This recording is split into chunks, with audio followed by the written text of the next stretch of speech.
नमस्कार, मैं प्रिया राज, आप सभी का स्वागत है स्वराज पोस्ट पर। आज की जो सबसे बड़ी खबर है, आपको बता दें कि राजनीतिक समस्तीपुर से है, जहां केंद्रीय गृह मंत्री अमित शाह पहुंच चुके हैं।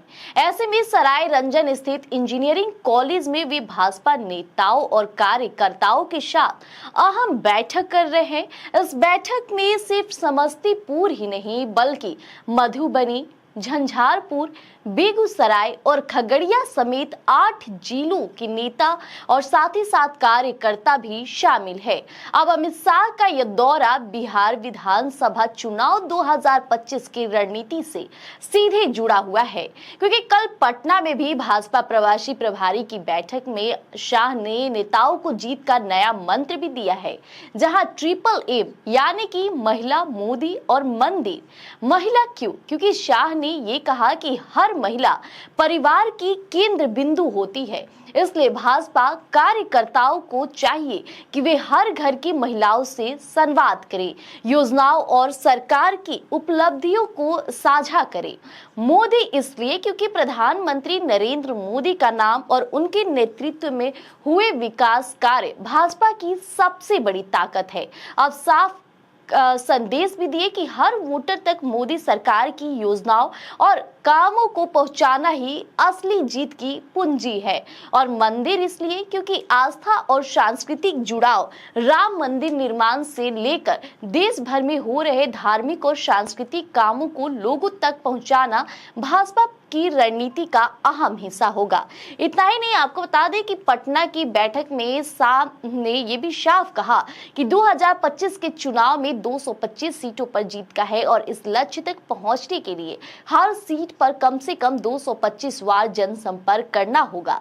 अब जनता से मुलाकात, उनकी समस्याएं सुनना और साथ ही साथ भाजपा एनडीए की बातें पहुंचाना, यही जीत का रास्ता है।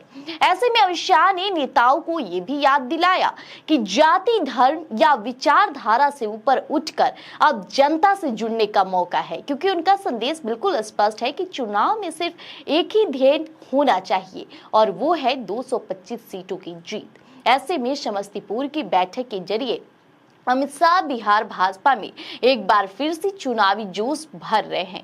अब देखना तो ये है कि ट्रिपल एम का यह नया मंत्र चुनावी रणभूमि में कितना असर दिखाता है। हालांकि बिहार विधानसभा चुनाव जब भी नजदीक आता है तो एक मंत्र जरूर ही कार्यकर्ताओं को दिया जाता है, और ऐसे में अमित शाह ने देखा गया है कि जिस तरह से विपक्ष का भी एम वाई समीकरण होता है, यानी कि पहले मुस्लिम और यादव कहा जाता था, तो चुनावी साल आते आते उसे महिला और युवा से जोड़ दिया गया। तो भाजपा का यह नया मंत्र ट्रिपल एम, मोदी, मंदिर और महिला से जोड़ा गया, क्योंकि बिहार के मुख्यमंत्री नीतीश कुमार महिला संवाद में काफी अपनी अहम भूमिका निभाते हैं। और ऐसे में महिलाओं के हित में जिस तरह से एनडीए अभी उन्हें सशक्त करने के लिए धरातल पर योजनाएं ला रहे हैं, इसकी तारीफें हर कोई कर रहा है। मंदिर इसलिए क्योंकि देखा गया कि जब महाकुंभ की शुरुआत हुई थी, उस दौरान लोगों की आस्था के प्रति प्रेम काफी ज्यादा बढ़ता नजर आया, और यही कारण है कि राम मंदिर का जब आयोजन भी भव्य हुआ था, मंदिर का भव्य तरीके से लोगों की आस्था के प्रति वो जुड़ाव महसूस कराया था, तो उस समय भी एनडीए की मजबूती धरातल पर नजर आ रही थी। हर अब छोटे बच्चे की जुबान पर भाजपा का नाम लहर रहा था। और अब बात कर लिया जाए मोदी।